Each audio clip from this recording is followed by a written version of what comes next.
kita setelah puasa Ramadan 1 bulan penuh dan kemudian kita merayakan kemenangan, itu memang dianjurkan oleh Rasulullah untuk keluar, untuk ikut sholat id. Tapi kemudian ada lanjutannya. Rasulullah tidak memerintahkan mereka untuk masuk ke dalam shaf sholat. Fa'ammal haidu fayatazilna shalah wa yashhadna al-khaira wa da'watal muslimin. Sesungguhnya orang-orang yang perempuan-perempuan yang sedang haid itu diminta untuk menjauhi tempat sholat.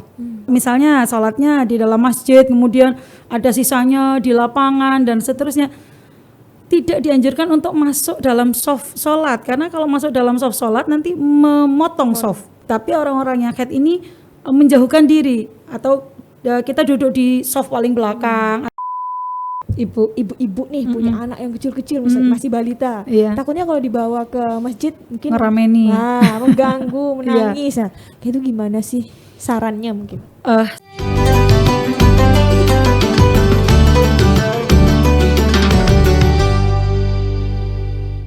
Assalamualaikum warahmatullahi wabarakatuh. Kembali lagi di podcast Ramadan, Harian Surya dan Tribun Jatim Network bersama saya Pipit Maulidia.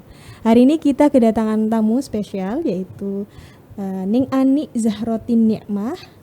Beliau merupakan pengurus atau anggota PW Fatayat NU Jatim, sekaligus bergerak di bidang ini dakwah ya, Robiah.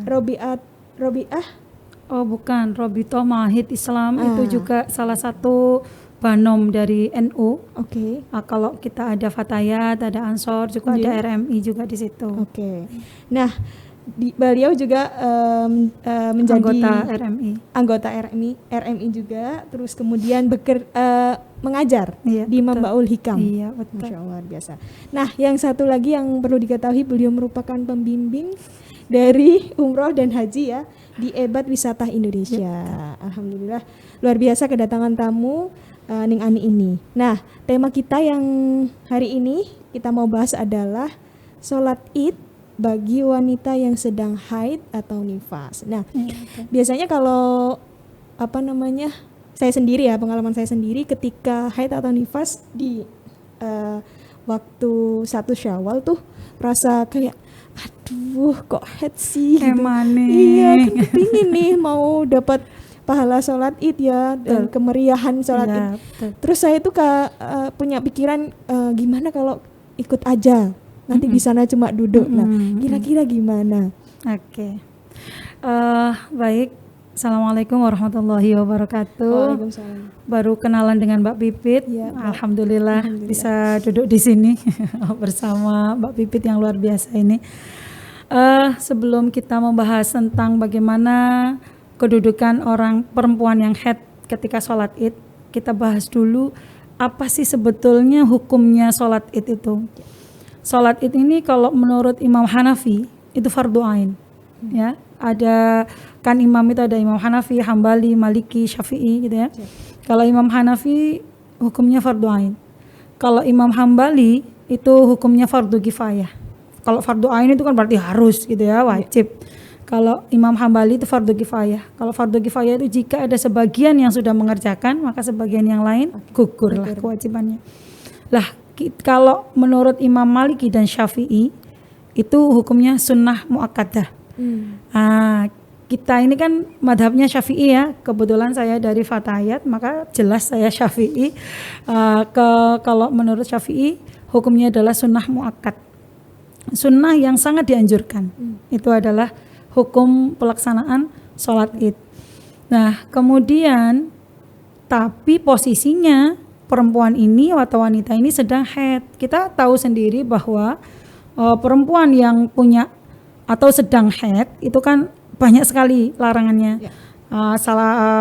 Di antaranya adalah kita tidak boleh melakukan sholat, kita tidak boleh melakukan puasa, kita tidak boleh memegang Al-Quran, kita tidak boleh membaca Al-Quran dengan niat dibaca. Tapi kalau untuk niat dzikir itu tidak apa-apa, niat doa itu tidak apa-apa, meskipun kita sedang haid. Kita baca Rabbana atina fid dunya hasanah itu kan juga ada di dalam Al-Quran, tapi kalau kita niatkan untuk berdoa, kita niatkan untuk berzikir kepada Allah, untuk mengingat kepada Allah, itu tidak apa-apa meskipun kita sedang haid. Lah untuk bagaimana kemudian hukum wanita yang haid itu untuk sholat id, seperti Mbak Pipit tadi bilang, aduh kalau pas id itu pas hari hanya pas sholat idnya kok kita haid, ya Allah emang nih gitu, padahal kita udah nyiapin mukena nih dari 11 bulan yang lalu niatnya buat sholat id gitu kan, kita beli baju mahal-mahal, kita beli baju baru niatnya buat sholat id gitu kan, meskipun ada sedikit riaknya nanti biar orang tahu kalau kita pakai baju baru gitu, cuman kan itu memang yang ditunggu-tunggu. Memang saya tidak memungkiri, tidak kemudian menyalahkan hal itu, karena memang niatnya adalah syiar, niatnya dalam hati. Menurut salah satu hadis yang diriwayatkan oleh Imam Bukhari dari Ummu Atiyah, bahwa Rasulullah memerintahkan al-awatik wal haidha wa dawatil khudur. Al-awatik itu wanita-wanita yang baru saja haid, baru saja balik. Kemudian wal haid, dan wanita-wanita yang sedang haid. Kemudian wadawatil khudur, dan orang wanita-wanita yang sedang dalam pingitan itu untuk amarna Rasulullah sallallahu alaihi wasallam an nukhrijahunna fil fitri wal adha, untuk keluar pada saat sholat id, Idul Fitri maupun Idul Adha. Dua sholat id ini disuruh untuk keluar, baik itu wanita-wanita yang awatik baru saja balik atau masih kecil berarti kan ya. Kemudian wanita-wanita yang sedang haid dan wanita-wanita yang dalam pingitan. Itu semua disuruh keluar. Disuruh keluar untuk memeriahkan, untuk syiar, untuk menunjukkan bahwa kita ini sedang berbahagia. Kita mendapatkan, kita setelah puasa Ramadan 1 bulan penuh dan kemudian kita merayakan kemenangan, itu memang dianjurkan oleh Rasulullah untuk keluar, untuk ikut sholat id. Tapi kemudian ada lanjutannya. Rasulullah tidak memerintahkan mereka untuk masuk ke dalam shaf sholat. Ya, Rasulullah tidak memerintahkan untuk masuk ke dalam shaf sholat. Fa'ammal haidu fayatazilna shalah wa yashhadna al-khaira wa da'watal muslimin. Sesungguhnya orang-orang yang perempuan-perempuan yang sedang haid itu diminta untuk menjauhi tempat sholat. Maksudnya begini, kalau misalnya sholatnya di dalam masjid, kemudian ada sisanya di lapangan dan seterusnya, tidak dianjurkan untuk masuk dalam shaf sholat, karena kalau masuk dalam shaf sholat nanti memotong shaf, kan orang sholat nanti ada orang duduk haid dan seterusnya, tidak boleh seperti itu. Tapi orang-orang yang haid ini menjauhkan diri, atau kita duduk di shaf paling belakang, atau kalau memang di lapangan kita cari tempat yang teduh lah gitu ya, jangan masuk dalam shaf sholat gitu ya. Dan itu dianjurkan oleh Rasulullah. Ya, itu dianjurkan oleh Rasulullah. Niatnya apa? Dengan niat untuk syiar. Seperti dalam ditulis dalam Al-Qur'an, surat Al-Hajj kalau nggak salah itu, dzalika wa may yu'azzim sya'airallah fa innallaha min taqwal qulub. Jadi barang siapa yang mensyiarkan agama Allah, itu adalah salah satu bentuk takwanya hati. Kita bertakwa, kita bilang kita takwa sama Allah, kita iman, kita Islam gitu kan. Tapi kemudian kita tidak mensyiarkan agama Islam, ya sama aja bohong. Kan gitu kan.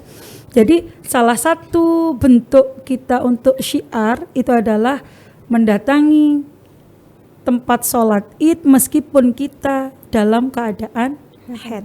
Itu. Jadi niatnya, yang penting itu niatnya, jangan kemudian waduh ya opo iki kan gitu kan ya, niatnya kita ini ya Allah, nanti saya di sana bisa ikut mengaminkan doanya sholat id, kita di sana bisa melihat bagaimana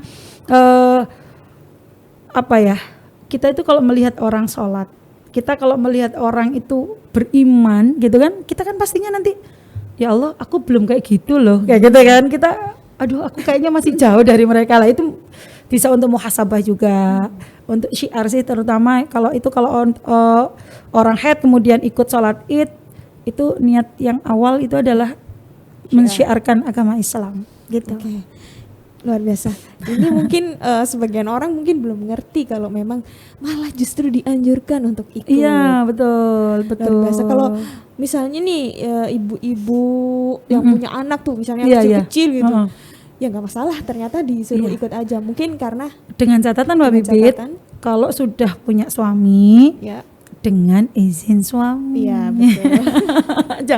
jangan dilupakan itu. Karena memang sebetulnya sholatnya perempuan itu paling baik itu di rumah sebetulnya.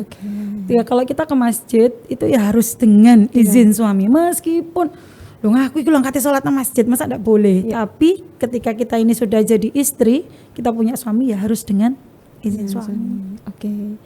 Soalnya juga banyak yang masa orang beribadah nggak boleh gitu. Ya. Ini catatan ya teman-teman. Harian Surya dan Tribun Jatim luar biasa sudah disampaikan sama Neng Anik kalau mau jamaah yang punya suami harus dengan izin suami. Begitu juga teman-teman yang masih belum menikah juga harus dengan izin orang tua berarti ya.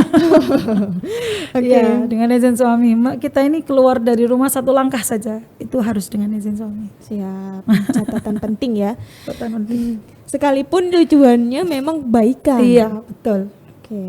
Betul. Ya. Itu karena memang itu tadi saya bilang sholatnya perempuan itu memang lebih baiknya di rumah gitu. Kalau memang mau jamaah asal dengan izin suami monggo. Ya, Mbak Ani, ini tadi ini kan kalau ngomongin soal wanita haid dan nifas ya. Terus saya tadi singgung gimana kalau ibu-ibu nih punya anak yang kecil-kecil masih balita. Takutnya kalau dibawa ke masjid mungkin ngerameni. Mengganggu, menangis. Nah, kayak itu gimana sih sarannya mungkin? Saran saya kalau memang masih punya anak bayi yang masih rewel-rewelnya gitu ya. Kalau menurut pengalaman saya ketika di Haromen Mekah Madinah itu orang-orang yang membawa anak kecil itu mulai sekarang itu di Madinah tidak boleh masuk ke dalam masjid. Iya, tidak boleh masuk ke dalam itu kalau di Madinah gitu ya. Tapi memang kalau kita kembali lagi kalau ketika ada anak kecil kemudian lari-lari rame gitu kan memang memecah konsentrasi. Memang sebaiknya kalau yang punya anak kecil yang sholatnya masih belum bisa anteng gitu settle ya, belum bisa anteng, belum bisa mending kita ambil saf yang paling belakang, atau kalau memang sholat itu ada yang di dalam masjid kemudian ada yang di lapangan, kita milih yang di lapangan saja agar kemudian kehadiran anak-anak kita tidak menimbulkan madorot bagi yang lain gitu. Tapi itu juga tetap penting untuk mengajak anak-anak kita, mengenalkan anak-anak kita, ini loh sholat id.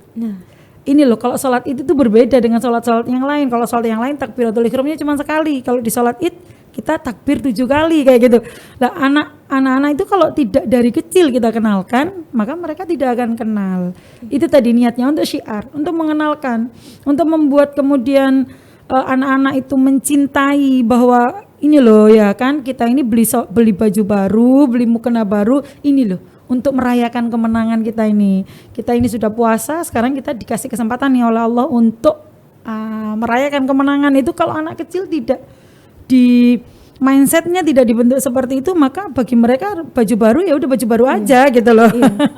Kurang seperti itu ya, kurang berkesan. Tapi memang yang disampaikan dengan tadi terjadi juga di saya. Anak saya ini yang pertama nih takut kalau diajak sholat tarawih karena bacaan Bilal yang bergemuruh. Dia langsung takut gitu kan. Iya, karena mungkin tidak pernah mendengarkan yang keras-keras atau ini ya betul. Kemudian hari pertama, hari kedua saya ajak lagi. Tiba-tiba sudah aja nggak takut. Iya betul. Jadi memang perlu dibiasakan ya. Diperkenalkan karena memang anak-anak itu ya sesuai dengan apa yang kita bentuk kepada mereka gitu loh. Iya. Termasuk sholat id juga. Iya. Ya Allah, luar biasa nih Anik pembahasannya. Terima kasih untuk kehadirannya di podcast Ramadan Harian Surya. Teman-teman, pembahasan kita kali ini harus berakhir karena waktu yang terbatas. Semoga di lain waktu kesempatan kita bisa bertemu dengan Anik. Amin. Serta teman-teman Fatayat yang lain ya. Kita akhiri perjumpaan kita. Wassalamualaikum warahmatullahi wabarakatuh.